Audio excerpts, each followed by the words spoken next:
Bon, je vais attendre de voir les gens arriver. Sinon, je ferai mon webinaire toute seule. Mais par contre, il sera envoyé. Donc voilà.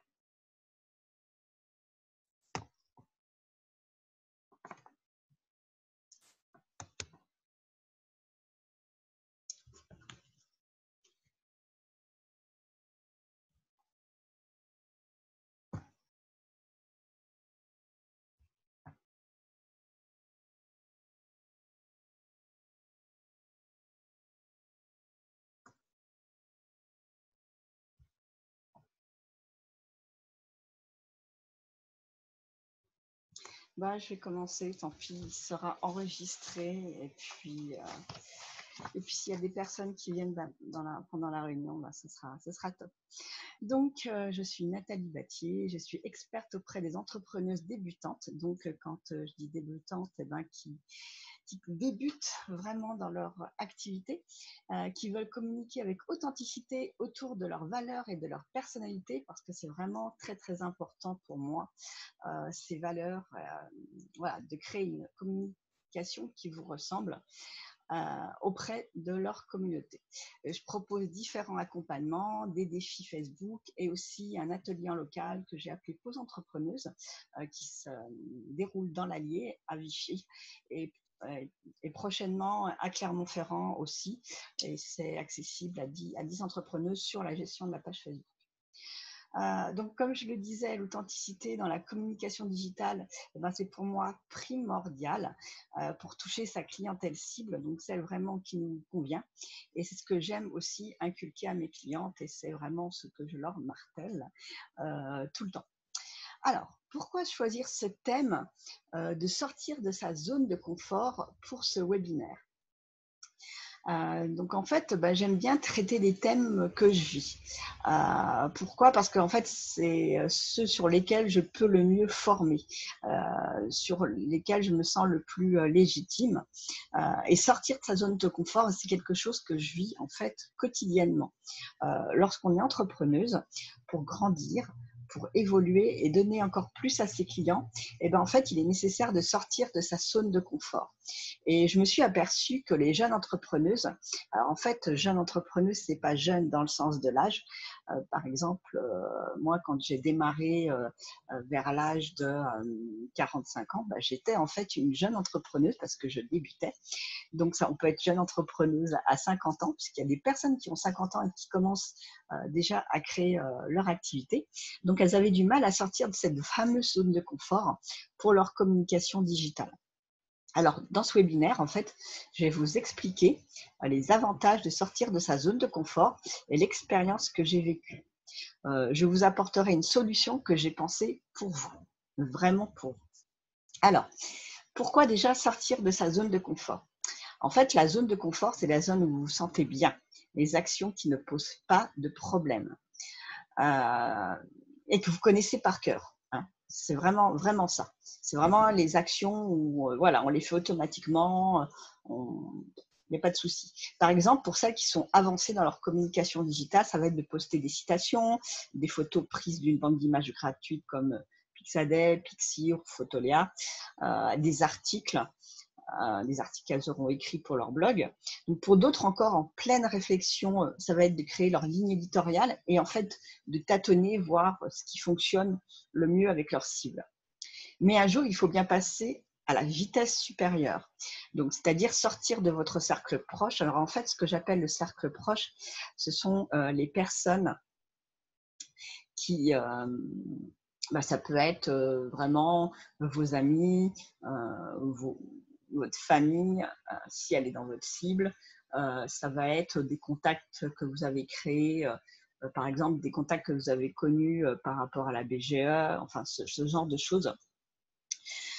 Donc pour vous faire connaître d'un plus grand nombre de personnes et qui ont sûrement besoin de vous, de vos prestations, de vos produits. Donc cette sortie de la zone de confort, elle permet de prendre confiance en vous et de repousser les limites, d'avoir de nouvelles opportunités qui se présentent. Donc quand je dis les nouvelles opportunités, ça va être de nouveaux prospects, de nouveaux peut-être aussi des partenariats, ce genre de choses.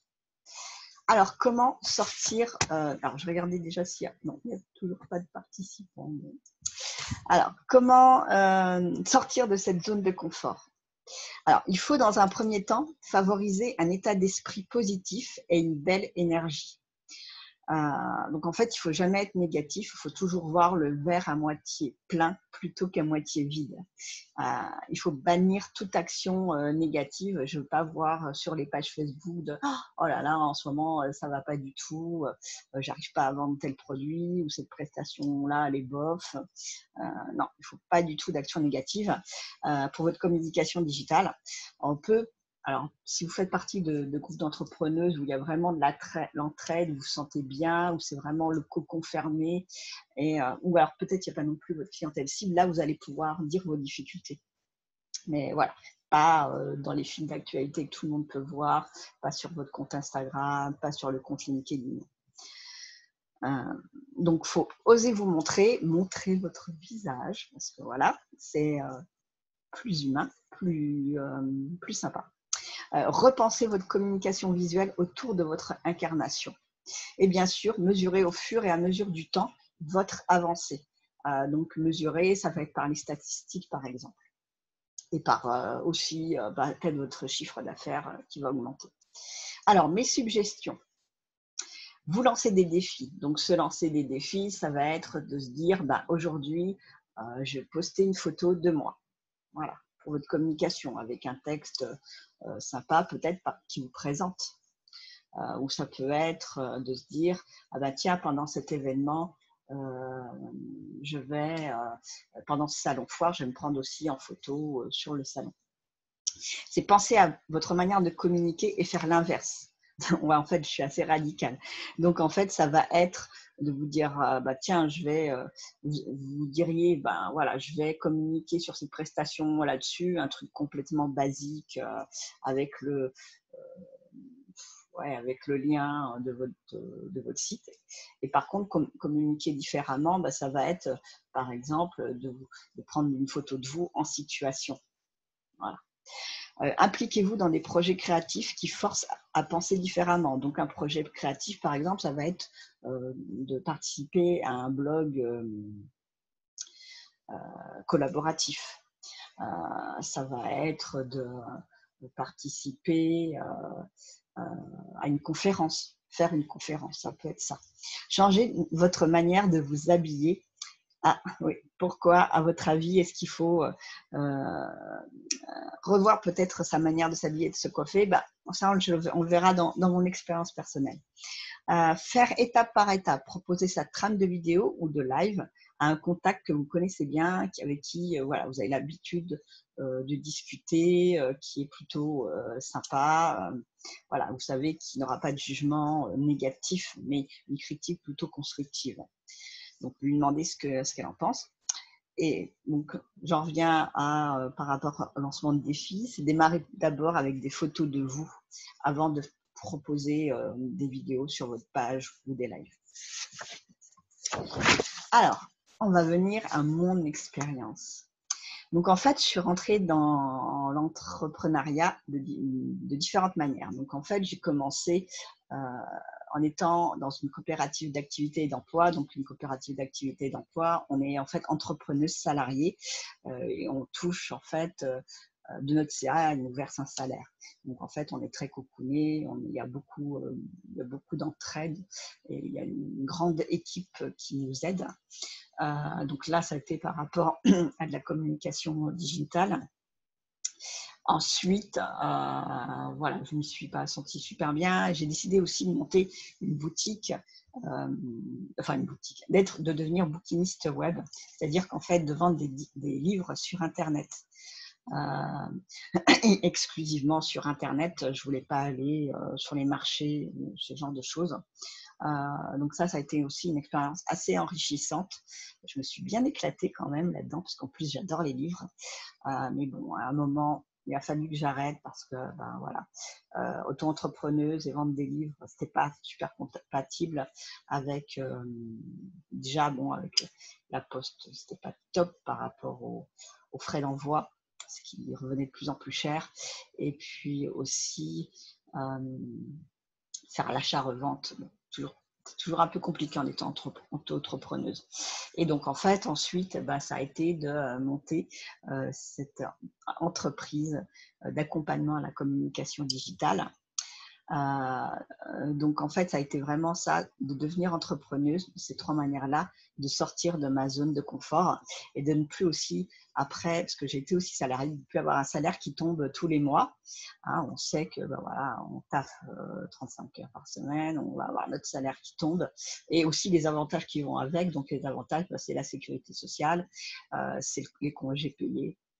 C'est ce genre de choses ou les tickets repas, enfin voilà. Donc, alors comment est-ce que la première fois j'ai commencé alors en fait, je ne vais pas vous parler de ma première fois, mais je vais vous parler de lorsque j'ai monté cette entreprise-là. Et ben en fait, c'était une très, très grosse sortie de zone de confort. C'est-à-dire qu'en fait, mon compagnon m'a demandé de devenir hôtesse sur stand pour son entreprise. Donc de paysagiste. Et là, je me suis dit, wow, qu'est-ce qu'il me demande là? Je ne vais jamais y arriver. Ça va être super galère. J'y arriverai en fait jamais. Donc, ça a été quand même un gros travail sur moi parce que bon, il m'a dit bon, t'inquiète pas, la première fois il y aura un chargé d'affaires avec toi, on va t'expliquer les produits, machin, tout ça. Mais moi, être sur un salon, un stand, ça voulait dire aussi alpaguer les gens, aller à leur devant, aller leur parler, alors que moi je suis vraiment super timide. Mais finalement, avec le temps, et ben ça a fonctionné. J'y suis arrivée. Je ne vous dis pas que la première semaine, hein, j'étais tous les jours au top, j'avais tous les jours la boule au ventre qui était là, j'avais mal au ventre, j'avais le cœur qui battait. Mais voilà, mais après, bon, ça m'a plu. J'ai fini par m'y faire, j'ai fini par aimer ce genre de mission. Et voilà. Alors, donc en fait, avec cette mission, bon, je suis vraiment sortie de ma zone de confort. Et ça a été de plus en plus fort. Et en fait, du coup, après, je me suis dit, OK, c'est ça, mais qu'est-ce que je peux faire d'autre? Donc, j'ai refait de l'accompagnement digital et au fur et à mesure que je créais mes accompagnements, il a fallu aussi que je travaille sur moi parce que la prospection, hein, c'est pas, on va dire, mon truc. Donc, il a fallu aussi que, en fait, dans tous les jobs, quand on est entrepreneuse, il va falloir sortir de sa zone de confort pour aller vers les autres. Et c'est ça qui vraiment nous challenge. Mais ce que ça a fait, cette première sortie de zone de confort en tant qu'hôtesse, ça m'a permis de voir que je pouvais faire des choses que je pensais hors de ma portée. Vraiment, voilà. Je me suis dit, ouais, je suis forte, je suis vraiment, voilà, et ça m'a encore boosté pour la chose, pour les autres choses. En fait, ça a été la même chose pour les vidéos, les lives. C'est-à-dire qu'en fait, la première fois que j'en ai fait une, c'est il y a 2 ans, mon premier live. Mais après, je m'étais quand même programmé des choses. Je m'étais dit, voilà, je vais faire 3 lives par semaine. Le premier, ça sera le programme de la semaine. Le deuxième, le mercredi, ça sera sur des thèmes que j'aurai choisis. Et sur le troisième, ça sera sur le bilan de ma semaine. Donc, le premier, donc, ça a été le programme de la semaine. Et le truc, c'est que je n'avais pas une super caméra. Donc là, vous voyez, j'utilise la caméra de mon ordinateur. C'était celle-là que j'utilisais. Donc qui n'est pas rendu super. Ensuite, j'étais pas dans la même pièce, j'étais dans une pièce qui était assez sombre. Donc là, quand même, on a un peu plus de lumière ici. Mais ça a été vraiment dur. Hein. Les premiers temps, voilà, en fait, je faisais les lives, j'essayais de m'en débarrasser le plus vite possible. C'était toujours ça. Pareil pour le thème du mercredi. Le thème du mercredi, bon, c'était pas non plus top. C'est-à-dire qu'en fait, je savais quel thème j'allais aller aborder, je le préparais, mais c'était pas encore assez précis, c'était pas comme ça peut l'être maintenant. Et je me sentais pas du tout à l'aise parce que j'avais encore un peu aussi le syndrome de l'imposteur qui était là. Et voilà. Et puis, bon, le bilan, bah, voilà, c'est le 3e live, c'était un peu la même chose. Après aussi, au fur et à mesure du temps, ça s'est mieux passé. Je me suis sentie plus à l'aise. J'ai pris aussi des automatismes. Et puis aussi, bon, quand ça a été le printemps, il a fait meilleur. J'ai pu faire des vidéos pareil dehors. Donc dehors, bon, c'était top. J'avais la lumière et tout. Il y avait le cadre. Le problème, c'était, ben voilà, ici, on est à la campagne. Donc, j'ai pas toujours une connexion super. On va dire ça comme ça. Ma connexion, bah voilà, hein, je suis chez SFR, on est à la campagne, donc avec le Wi-Fi, quand je prenais le Wi-Fi avec le téléphone pour être sur la terrasse, il ne fallait pas trop que je m'éloigne parce que je perdais la connexion Wi-Fi, donc ça ramait. Ou soit, si j'essayais de m'éloigner puis que je me mettais sur le téléphone, bah, c'était la même chose. De temps en temps, bah, ça buguait et puis j'étais obligée de… Donc voilà, on va dire que c'est des fois un peu galère aussi, la campagne. Mais voilà, c'est vraiment quelque chose que j'ai appris à aimer faire. Et maintenant, je ne peux plus m'en passer de ces vidéos et ces lives. Alors, c'est vrai que bon, quand on est en vacances, voilà, des vacances, j'en fais un petit peu moins. Je refais des écrits, mais franchement, voilà, je me sens bien dans ces lives et dans les vidéos. Alors, dans les vidéos, bah, par exemple, c'est celle que j'ai pu mettre sur mon site internet. C'est pareil, parler de soi, wow, c'est vachement dur, mais je l'ai fait. Et puis aussi, j'en avais aussi fait quelques-unes avant sur un programme. Alors celle-là, je l'avais fait avec un appareil photo qui faisait caméra. C'est vrai que le rendu était quand même meilleur, où j'avais quasiment appris mon texte par cœur. Mais j'aime pas ça après, parce que ça fait moins authentique, ça fait répéter. Et du coup voilà. Alors, donc, en fait, j'avais aussi peur du jugement. Il y avait ça aussi qui allait en ligne de compte. On a toujours peur du jugement quand on fait un live. En plus, au départ, quand j'ai commencé, on ne savait pas qui était, s'il y avait quelqu'un derrière. Si maintenant on sait, on voit quand les personnes sont connectées, mais on avait aussi l'impression de parler dans le vide. C'est un peu cette impression-là que j'ai aujourd'hui, mais bon. Voilà, les personnes n'ont pas pu être présentes, c'est pas grave, elles recevront le lien de la vidéo. Donc il y avait ça aussi. Donc voilà, et c'est vrai que je me sentais quand même bon, encore l'écriture, vraiment, j'adore ça, hein, mais la vidéo, c'est vraiment quelque chose d'autre. Alors, pour moi, en fait, sortir de sa zone de confort, c'est aussi aller au bout d'un challenge. C'est se prouver qu'on est plus forte qu'on ne le croit, comme je l'ai déjà dit tout à l'heure. Et pour l'instant, on va dire que ça m'a bien réussi.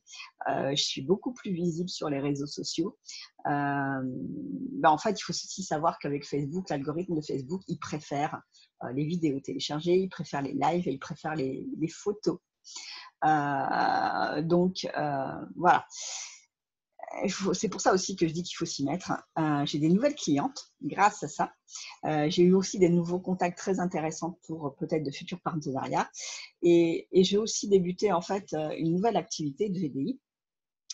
Donc, et qui va encore me faire plus sortir de ma zone de confort. Je sais qu'avec cette activité-là, il va falloir que voilà, j'utilise aussi une nouvelle méthodologie, que j'ai une nouvelle façon de communiquer que je n'avais pas encore jusqu'à présent. Mais je sais que voilà, ça va me faire du bien. Je vais avoir la trouille. Mais c'est aussi pour le bien de mon entreprise, pour qu'elle évolue encore et pour que voilà, je vais encore présenter des nouvelles choses, par exemple sur Instagram.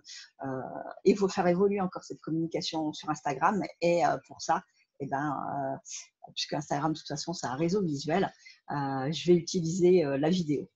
Et en fait, c'est un confort qu'on pense vraiment être là. En fait, il est de courte durée. Voilà.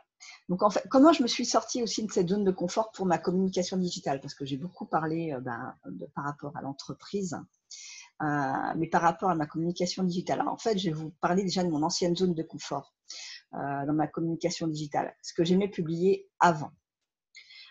Déjà, c'était des articles de moi, des articles des autres. Donc, en fait, ceux que je pouvais trouver, par exemple, technique par rapport au blog du modérateur ou Presse Citron, enfin, d'autres qui étaient dans ma zone d'activité.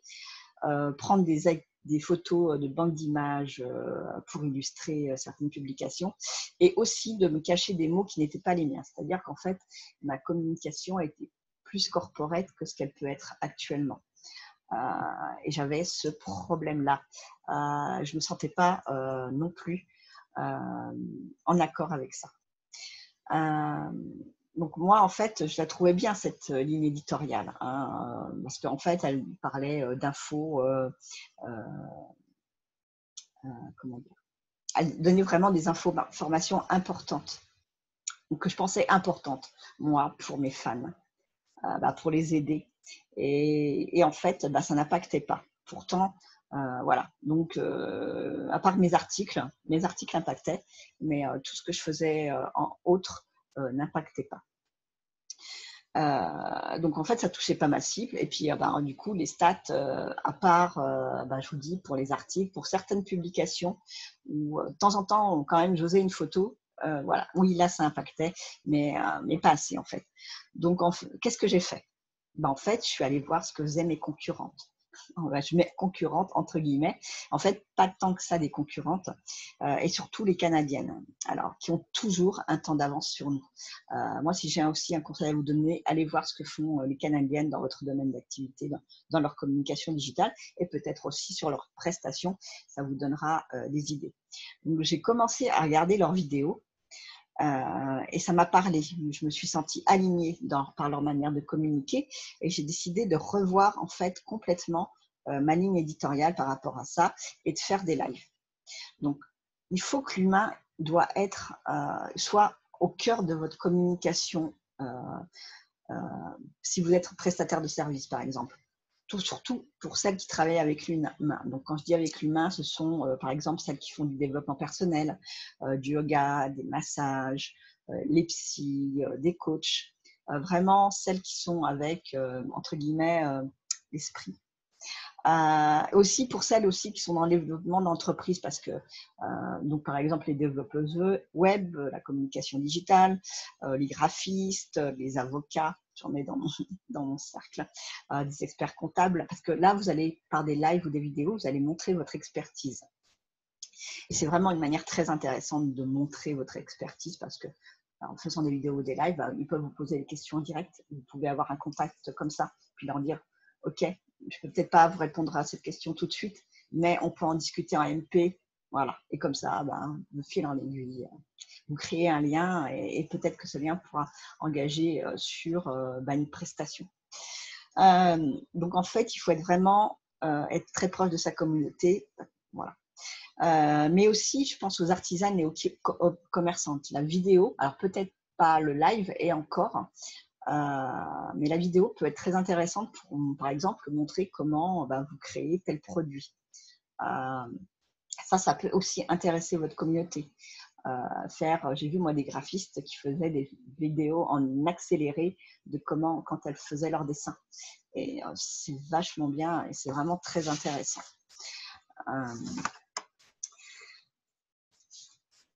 Alors, en fait, je suis sortie de ma zone de confort parce que je voulais évoluer et faire grandir ma communauté, et ça a marché. C'est vrai qu'elle, petit à petit, elle évolue. Et si j'en suis là, vous aussi, vous pouvez le faire. Hein. C'est que si moi, j'y suis arrivée, malgré ma grande timidité et malgré toutes les difficultés aussi techniques que j'ai pu rencontrer, j'ai pu le faire, et vous aussi, vous pouvez le faire. Alors, non, j'ai toujours pas de participants. Non. Alors, ma solution. Donc, en fait, ma solution, elle va vous permettre de gagner en interaction, en nouveaux fans. Les résultats que vous allez obtenir, vous les obtiendrez, vous permettra de faire grandir votre communauté, de toucher vos clients idéaux, vos clientes idéales, et au final, faire évoluer votre chiffre d'affaires. Alors, ma solution, ça va être, je vais vous proposer de participer à mon défi formation, Oser se montrer, et prendre confiance pour sa com. Donc, qui se déroule du 6 mai au 3 juin, du lundi au vendredi, dans un groupe Facebook dédié. Donc, en fait, ce défi formation qui se fait étape par étape. C'est ce que j'aime avec les défis Facebook que je crée. Pas le premier que je crée. C'est qu'en fait, je décortique complètement les actions à faire. Donc, petit à petit, du lundi au vendredi, je décortique. Donc, ça consiste en fait à prendre… Donc, avec ce décortiquage, ça va être facilement suivi, normalement. Il consiste à prendre confiance en vous pour se mettre en avant sur ces réseaux sociaux, par la photo, la vidéo et par le live. Et je vous apporterai mes conseils et mes consignes pour que vous n'ayez plus peur de vous montrer et que vous y preniez du plaisir. Surtout ça, c'est vraiment très très important d'y prendre du plaisir quand on fait quelque chose, quand on crée un visuel, quand on fait une vidéo et quand on fait un live. Donc, dans le groupe Facebook dédié, vous retrouverez mes conseils et mes consignes et aussi des documents. Vous pourrez poser toutes les questions nécessaires pour apprendre à ne plus avoir peur de vous montrer et créer des photos et des lives et des vidéos impactantes qui pourront vraiment toucher votre communauté. Alors, le programme du défi, donc en fait, il pourra être enrichi au fur et à mesure des besoins des participants, c'est-à-dire que le programme là que je vais vous donner, il n'est pas fixe. Donc, la première semaine, définition du pourquoi vous avez peur de vous montrer, donc avec questionnaire, analyse, live, questions-réponses, exercices, analyse des exercices. La deuxième semaine, ça sera prendre confiance en soi pour se prendre en photo ou faire des vidéos ou des lives. Donc, la photo, la vidéo, la préparation, le choix du lieu, le choix de la tenue et de la coiffure et un live questions-réponses. En troisième semaine, préparer un live ou une vidéo ou photo. Donc, choix du thème, le jour, l'heure, la trame, s'entraîner, vraiment très important, faire la vidéo et le bilan. En quatrième semaine, conseils et astuces. Donc là, après, on verra vraiment par rapport à tout ce que vous aurez fait. Moi, je personnaliserai en quatrième semaine. Et le 3 juin, puisque mes défis finissent toujours un lundi, ça sera le bilan du défi.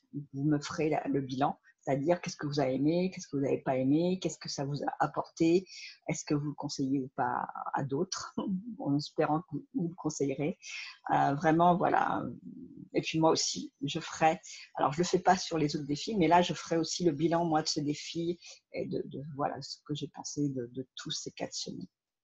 Donc, l'entraînement des vidéos des lives se déroulera, donc, comme je l'ai dit, dans un groupe fermé et surtout en toute bienveillance. C'est vraiment très important. Toutes les semaines, le programme sera mis à jour. Et à la fin, alors en fait, moi, j'utilise un groupe Facebook où c'est l'apprentissage social. En fait, c'est organisé en modules.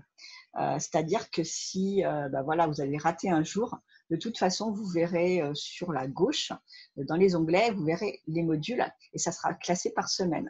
Donc, il n'y aura pas de souci, même après, si dans un mois après, vous décidez de revenir parce que vous avez oublié un truc ou quoi, vous pourrez revenir dans le groupe Facebook qui sera tout le temps ouvert. Je ne fermerai pas, je l'archiverai. Voilà, vous pourrez même y poser de temps en temps des questions et vous pourrez retrouver les modules. Vous avez telle question, vous savez, en regardant les modules avec les titres et tout, que vous pourrez retrouver les infos. Donc, vous pourrez continuer à la fin du défi, comme je disais, vous pourrez continuer à poser vos questions, à vous entraîner si vous le souhaitez et à demander les avis des autres. Et moi, je continuerai aussi à suivre votre cheminement, mais simplement là-dessus. C'est-à-dire qu'en fait, s'il y a une question sur un autre sujet, non, là, je ne pourrai pas y répondre, mais tout ce qui concernera vos vidéos ou vos lives et vos photos, il n'y aura pas de souci.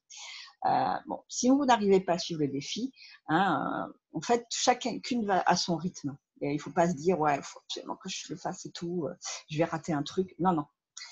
Moi, je vous sentiez à l'aise, donc allez-y à votre rythme, il n'y a pas de problème.